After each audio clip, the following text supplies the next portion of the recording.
Oh yeah? What is it? There's a whole bunch of new features. It's easier to add your own tasks now.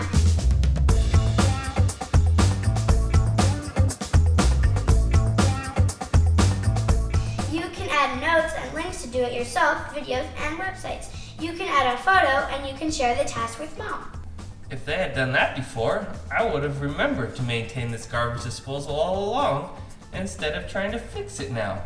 Go to the Clean Kitchen Sink Disposals task and then give me the phone so I could take a picture of the model number and on this garbage disposal and put it in that task.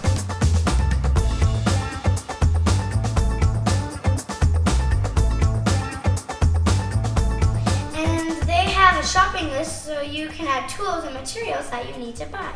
Okay, please put new wrench on the list.